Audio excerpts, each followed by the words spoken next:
Hi, welcome to another edition of Cookalong with Katie from Cookery Doodle Doo, and we are celebrating Father's Day this Sunday. So any men who are special in your life, they don't have to be a father, it could be an uncle or a grandpa or just a neighbour. This is just something that you might want to help your child cook, or for children to cook as a gift, just to say thank you for being fabulous.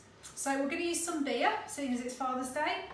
So any beer will do, but you don't want one that's too strongly flavoured or it makes the bread quite bitter. So I'm just using a simple kind of cheap lager here. If you do use more bitter beer, you can, but you just need to add more sugar to just kind of offset that. And whilst this is called beer bread, it is more of a kind of savoury muffin type texture, so it's slightly moister than a kind of traditional bread, but it's really delicious. Especially, you can put no flavours in at all, you don't have to put the cheese and pesto or herbs or whatever through it, but it really adds a nice twist to it. So we're going to be using cheddar cheese and pesto today, but if you don't fancy that, I do recommend the cheese. It's entirely up to you, but you could add chilli flakes, you could add fresh herbs, dried herbs, olives, anything you want really. So whatever that special man enjoys, you could pop in. But the basic recipe is really, really simple and straightforward. It is literally just self-raising flour and beer in equal quantities. We're going to stir those together and then we're just going to add a few flavours basically. So let's start with the flour here. I've got 125 grams of self-raising flour, and I'm just going to measure in an equal amount of beer. So 125 mils, 125 grams is the same thing with the liquid. So I'm just going to pop my scales on the bowl and I'm going to pour the beer straight in. Ideally you want the beer to be at room temperature, and you definitely want it still fizzy, not flat. Okay, so that's 125 millilitres of beer just gone in. All I'm going to do is just mix those two things together. Doesn't matter if you've got a few lumps, just bring it together like that. You don't need to mix too much because we're going to put a few more things in there and we don't want to over mix it. So I've just got one of those little medicine spoons here. We're going to put half a teaspoon of salt and a teaspoon of sugar, okay? A bit more sugar if your beer is more bitter. Don't get the two mixed up, make sure you use the right ones, but that's half a teaspoon of salt and then a full teaspoon of sugar. You can use any sugar for this. I only had brown sugar the other day and I used that and that worked without a problem.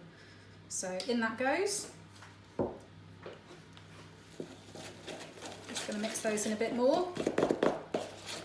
And that's the basic mixture. I'm just going to flavour that now with some cheese and pesto.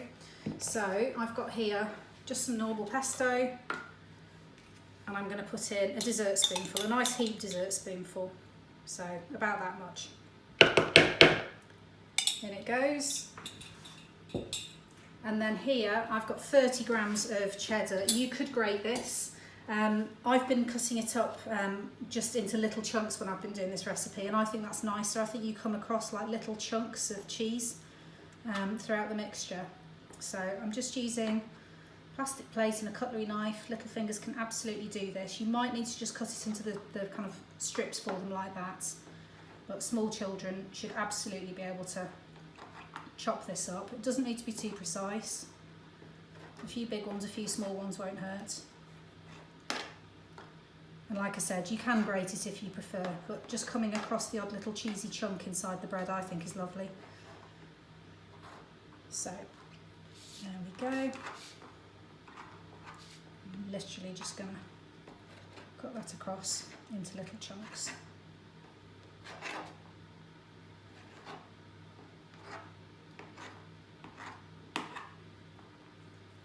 There we go. So that all goes in as well.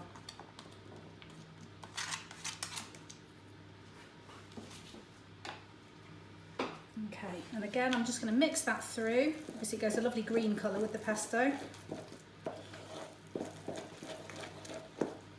Like I said, a few lumps of flour and things are fine, you don't want to overwork it, so that will do just fine. Okay, I'm just going to prepare the dish. It doesn't really matter what size it is particularly, you want it relatively wide and shallow though. This one's about the size of my hand roughly, just to give you an idea, so something of about that size is perfect.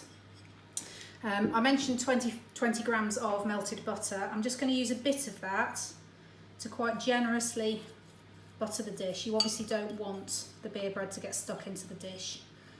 So what this butter will do as well is just help create a really nice crunchy outside to the bread, as well as stopping it sticking. If you don't have a pastry brush, you can just use a bit of kitchen roll to do that and just wipe it round. You might want to use 25 grams of butter just for the bit that you'll get lost in with the kitchen roll. Okay, so all I'm going to do is pour all of that mixture straight into the dish.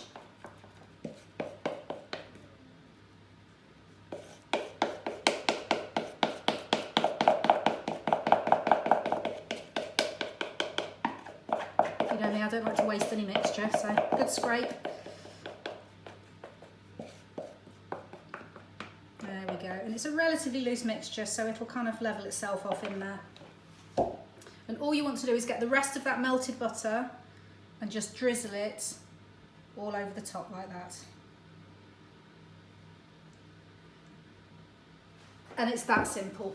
That's how easy it is to make beer bread. So I'm just going to pop this in the oven now for about half an hour. It is a slightly longer bake than my usual bakes, but check it after 25 minutes, and if you think it looks like it might still be a bit wet in the middle, then leave it in for another 5 minutes at 180 degrees, and I'll show you what it looks like later.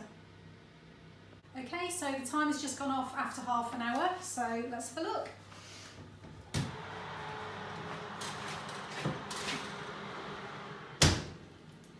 So here we go. It's nicely risen, it's come away from the sides of the dish, and when you tap it, it sounds hollow. That means it's cooked in the middle. I don't know if you can hear that. Okay, so I'm just going to leave this on a wire rack now to cool, and after about 10 minutes or so, I'm just going to run a knife around the edge and try and loosen it and turn it out to finish cooling on the rack. Okay, really hope you enjoy this. Happy Father's Day!